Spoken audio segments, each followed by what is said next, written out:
پروری، غریب پروری.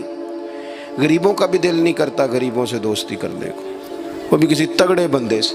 غریب 3-4 غریب مل کے ایک غریب کی مدد کرنے شروع کرے نا تھوڑی تھوڑی، تو ہمیں وزیروں، مشیروں، ایم پی، ایم این اے کی ضرورت ہی نہ رہے. امام حسین گزر رہے تھے. امام زین العابدین فرماتے ہیں کچھ لوگ زمین پہ بیٹھ کے روٹی کھا رہے تھے، تو انہوں نے امام صاحب سے کہا حضور آ جائیں. تو امام صاحب گھوڑے سے اترے، زمین پہ بیٹھ گئے، اور جب ان کے ساتھ روٹی کھائی تھوڑی سی، امام علی مقام اٹھنے لگے تو کہنے لگے حضور اور کھائیں. فرمانے لگے قسم بخدا ابھی کھا کے آیا تھا، اور کبھی روٹی کھا کے میں نے فوری طور پہ دوبارہ نہیں کھایا. بیٹھ اس لیے گیا ہوں کہ تمہارا دل نہ ٹوٹ جائے. دل بدستاور کے حج اکبر است.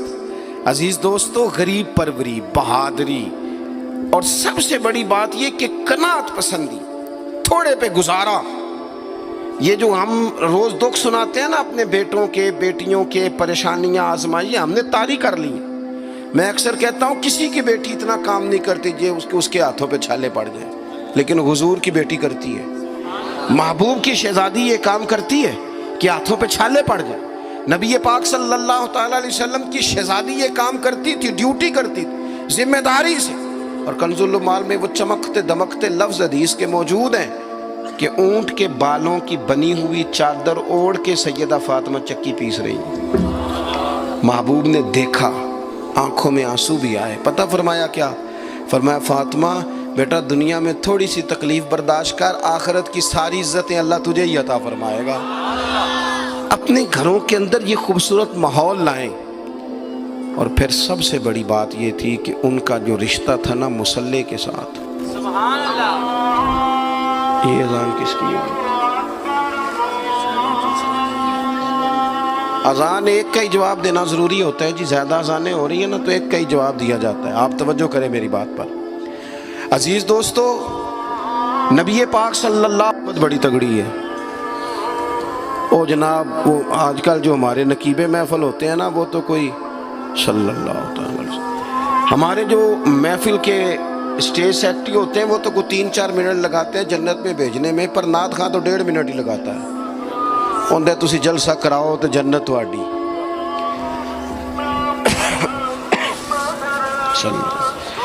یاد رکھیں کہ نسبت کی مضبوطی ایک بڑی عظمت ہے. اللہ والوں کی نسبت بڑی چیز ہے، اور خدا دے یہ دولت تو یہ بڑی چیز ہے، یہ بڑی چیز ہے. یاد رکھ لے میرے عزیز کہ جب آپ کا رشتہ اگر نسبت تگڑی ہے تو عبادت کرنے سے تو اور تگڑی ہو جائے گی، مصلی پہ بیٹھنے سے تو اور مضبوط ہو جائے گی. آپ نبی پاک علیہ السلام کے گھرانے کا ترک دیکھیں تو وہ عبادت سے بڑا ان لوگوں کا شغف ہے، اللہ اللہ کرنے سے بڑا ذوق ہے. ہم نا پہلے بھی کمزوریاں کافی تھی، پر جب سے موبائل آیا نا، یہ موبائل تسبیح کی جگہ پہ آیا ہے. ہاتھوں میں تسبیحیں ہوتی تھی جہاں موبائل آئے. مصلی کی عبادت، ریاضت کمزور کر لی ہم نے. رسول پاک صلی اللہ علیہ وسلم کا اپنا طریقہ یہ تھا کہ حضرت عائشہ صدیقہ رضی اللہ تعالیٰ عنہ فرماتی ہیں کہ حضور نے ساری رات نماز پڑھی اور قدم شریف میں ورم آ گیا. کبھی آیا ہمارے پہ پیروں میں ورم عبادت کر کے؟ ساری رات نماز پڑھی، قدمین شریفین میں ورم آ گیا. اور جب قدموں میں ورم آ گیا نا تو فرماتی ہیں میں نے عرض کی یا رسول اللہ آپ کے تو صدقے اللہ اگلے پچھلوں کے گناہ معاف کرے گا، اور آپ اس قدر زیادہ آہوزاری کرتے ہیں. تو نبی پاک علیہ السلام نے فرمایا عائشہ تم نے کہا ہے نا اللہ میرے اوپر بڑا مہربان ہے، اللہ بڑا کریم ہے، اس نے مجھے رسولوں کا امام بنایا ہے، اپنا محبوب بنایا ہے، تم ہی کہہ رہی ہو نا یا رسول اللہ؟ ہاں. تو فرمایا پھر میں اپنے رب کا شکر گزار بندہ نہ بنوں؟ حضور کثرت سے عبادت کرتے. سیدہ فاطمہ رات کو زیادہ وقت مصلی پہ گزارتی. حضرت امام حسن اور حسین لمبی عبادت کرتے. 9-10 محرم کی درمیانی رات تھی. عمر بن سعد امام علی مقام کے پاس آیا کہ کہنے لگا حسین 2 ہی باتیں ہیں، یا جنگ کریں گے یا آپ بیعت کریں گے. تو امام حسین فرمانے لگے اس طرح کرو، ایک رات کی مہلت دو، صبح بتاؤں گا. امام صاحب نے اسے کہا، وہ چلا گیا. حضرت عباس بن علی، یہ حضرت علی کے صاحبزادے ہیں، میدان کربلا میں حضرت مولا علی کے 4 اور بیٹے بھی شہید ہوئے. ایک حضرت عباس، ایک حضرت ابو بکر بن علی، ایک حضرت عمر بن علی، ایک حضرت عثمان بن علی. یہ نام دیکھو کیسے شاندار. اور یہ نام حضرت علی نے نام رکھے اپنے یاروں کے نام پہ ہم نام رکھے. خلفائے ثلاثہ سے عقیدت بتاتی ہے ان کی کتنی. تو حضرت عباس رضی اللہ تعالیٰ عنہ نے آ کے سیدنا امام حسین کی خدمت میں عرض کی، حضور آپ نے جو فیصلہ کرنا ہے نا سویرے، مجھے ابھی پتہ ہے، آپ نے بیعت تو کرنی نہیں، ہونی تو جنگ ہے. تو یا رسول اللہ صلی اللہ علیہ وسلم، اے امام علی مقام رضی اللہ تعالیٰ عنہ، آپ نے رات کی مہلت کیوں لی؟ یہ عجیب لوگ ہیں، پتہ نہیں کیا سوچیں گے، مہلت لینے کی کیا ضرورت تھی؟ کہ میری بات یاد رکھنا جو عرض کر رہا ہوں. امام حسین فرمانے لگے، عباس تیرا کیا خیال ہے؟ سوچنے کے لیے ٹائم لیا ہے تو حضور پھر کس لیے لیا ہے؟ تو کیا جملے ہیں امام حسین کے. فرمانے لگے، عباس تجھے پتہ ہے نا مجھے سجدوں سے بڑا پیار ہے، سجدوں سے پیار ہے، دعاؤں سے پیار ہے، عبادت سے پیار ہے. میرا دل کرتا ہے ایک رات رہ گئی ہے میں رج رج کے سجدے کروں، اپنے مالک کے حضور اپنی پیشانی رکھوں، خوب دعائیں مانگوں. تو ان کا تو عبادت سے اتنا شغف تھا. آخری بات سنیں، یزید تو ظاہری طور پر کلمہ بھی پڑھتا تھا، سارے کام کرتا تھا. امام حسین کیوں نکلے اس کے خلاف؟ اس لیے کہ فاسق و فاجر تھا، شرابی بدکار تھا. صحیح بتانا، صحیح. اس بندے کی جیب میں خود ڈھیر سارے گندے گانے ہوں، وہ امام حسین کے نام کی ایک دیگ پکا لے تو امام حسین خوش ہو جائیں گے؟ جو وہاں لڑکیوں کے اسکول کالج کے سامنے روز کھڑا ہو، وہ کہے کہ میں نے 6 نعرے پورے لگائے امام حسین کے نام کے، تو امام حسین خوش ہو جائیں گے؟ امام حسین کی کاز کیا ہے؟ وہ کہتے ہیں کہ ایسے لوگ جو فاسق و فاجر ہوں، اعلانیہ گناہ کرنے والے، وہ کبھی بھی عنان حکومت پہ آنے نہیں چاہیے. اور اگر ہم سپورٹر ووٹر ان لوگوں کے ہوں، ہم انہی لوگوں کے سپورٹر ووٹر ہوں جو ظالم ہیں، فاسق و فاجر ہیں، اور ہم بات کریں امام حسین کی، ہم سے نہ رقم ہوں گے قصید یزید کے. ہم لوگ تو حسین کے سیرت نگار ہیں.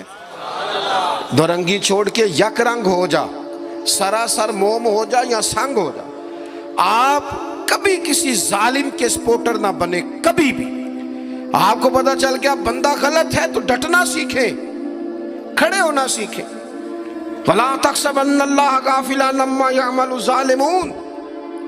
اللہ ظالموں کے کاموں سے بے خبر نہیں ہے. کبھی کسی ظالم کی سپورٹ نہ کریں، کبھی بھی. میرے نبی پاک علیہ السلام نے فرمایا، جس نے زمین کی ایک بالشت پر ظلم کیا نا، اللہ 7 زمینوں کا طوق بنا کے قیامت کے دن اس کے گلے میں ڈال دے گا. کبھی کسی ظالم کے ساتھ کھڑے نہ ہونا، کبھی بھی، ایک منٹ کے لیے. وہ ایک دفعہ ایران کا ایک بادشاہ تھا، تو اس نے سوچا کہ میں اپنے بیٹے کو نا گھوڑ سواری سکھا لی ہے، تیر اندازی سکھائی ہے، تو میں نا اسے دین بھی پڑھاؤں.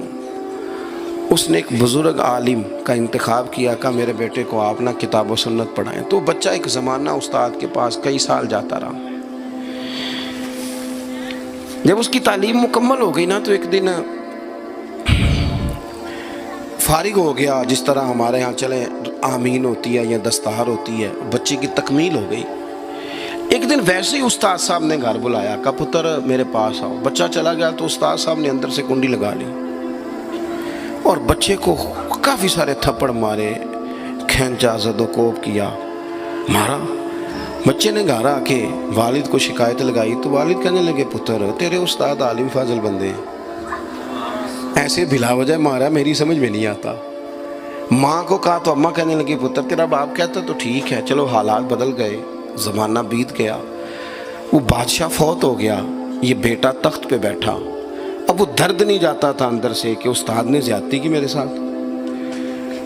اس نے پہلا حکم یہ جاری کیا کہ میرے استاد کو بلاؤ. استاد بڑے بوڑھے ہو گئے تھے، ضعیف تھے، چھڑی پہ جھکے ہوئے. 2 بندے لے کے آئے، استاد جی کو کھڑا کیا، استقبال کیا، کرسی بھی دی. کہنے لگا، استاد جی ناراض نہ ہونا، میں بے اختیار تھا، آپ سے پوچھ نہیں سکا، آج میں نے پوچھنے کے لیے بلایا ہے، میرا قصور کیا تھا؟ استاد صاحب نے یوں آنکھیں کھولی، کہنے لگے، پتر یہ جو آج دن آیا نا، اسی دن کے لیے مارا تھا. یہ جو آج دن آیا ہے نا، اسی دن کے لیے تیری پٹائی کی تھی. کہا، استاد جی کیوں؟ کہنے لگے پتر کتنے کو سال ہو گئے مار کھائی کو؟ کہا کو 13-14 سال ہو گئے، بھولی تو نہیں نہ زیادتی؟ کہا جی بھولی نہیں۔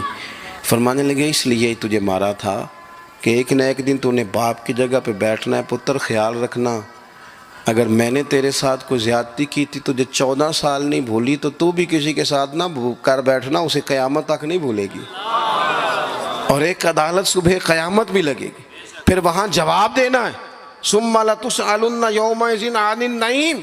جو تمہیں اقتدار کی نعمت ملی ہے اس کا خیال رکھنا، اللہ تعالیٰ حساب لے گا۔ میرے دوستو کبھی بھی ظالم، وہ امام مالک مسئلہ بیان کر رہے تھے، فرمایا ظالموں کا مددگار بھی